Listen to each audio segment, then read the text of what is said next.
I'm here today to talk about the Assassin's Creed movie. You may have heard that it was terrible. You may have looked at the Rotten Tomatoes score and saw that it was also pretty bad. But I wanted to let you know what I thought about it, because it's basically gotten bad press or no press. And I don't think that's really fair to the movie. It is a good movie. One of the things, I'm not sure why it actually got such a low Rotten Tomatoes score, because it's not awful. It's not painful to watch. Everyone does a good to excellent acting job in the movie, so there's no bad performances. There's no cringe dialogue or awful dialogue. The story is coherent. The main character and even some of the other characters actually have an arc in the story. I do like seeing a lot of times characters that change during the course of a story due to the events that occur to them, what happens, the choices they make. It also doesn't treat the audience like they're stupid.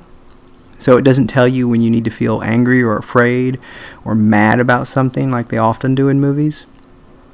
They use visuals to tell the story a lot of times, and they allow the audience to interpret it, which I think is really cool.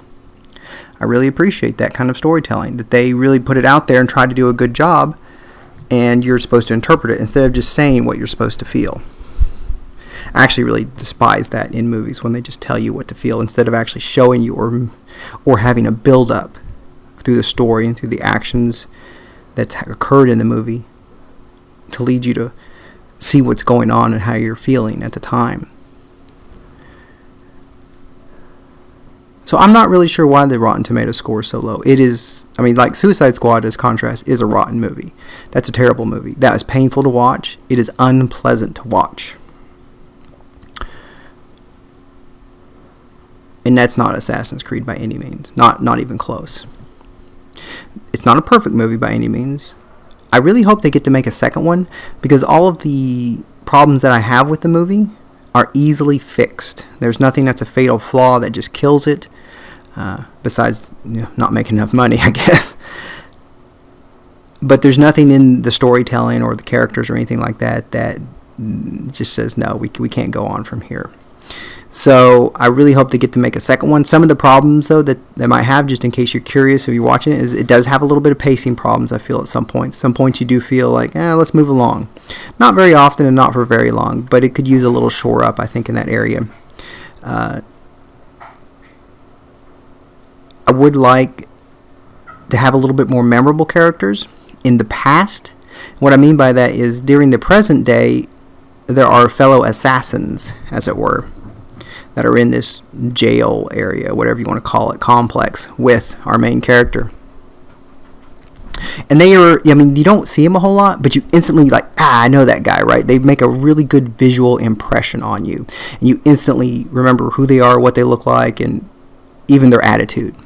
But in the past, it wasn't quite like that. Now, they didn't have as many characters.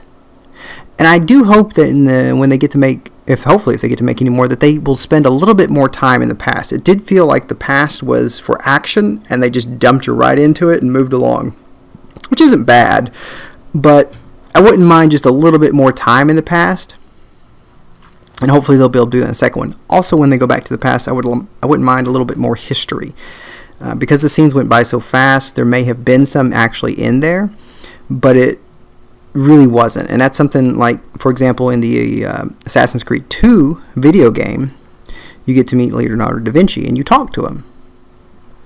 And you actually talk to him multiple times, actually. But, it's just a little bit of sprinkling of history in there. They do have an appearance by Christopher Columbus, but it's very short, very fast, and he doesn't kind of look like with the image of Christopher Columbus that we all kind of have in our head.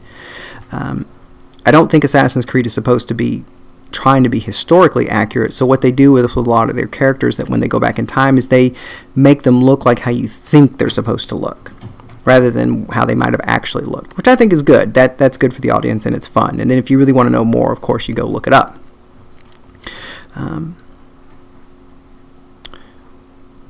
So I do hope they get a little bit more sprinkling of actual history. One thing is the action sequences are really good, but they go by so fast. I really hope that they can drop the camera back a little bit further on some of them if they get a second go around, and that they just linger even for a quarter or half a second a couple of times, because there were a couple times when I saw something really cool and it's like, oh, I see that, but it was just boom, gone right away. So that's something again that that they could fix easily. But I really enjoyed the movie, and I do encourage you to see it however you can, whether it's a digital download, DVD, Blu-ray. Go ahead and catch it in the theaters. You might be able to catch it, even extra cheap if you're short on money. Go see a matinee. But it was really good, and I don't feel that it was fairly judged with that Rotten Tomatoes score. Not at all. It's not that bad.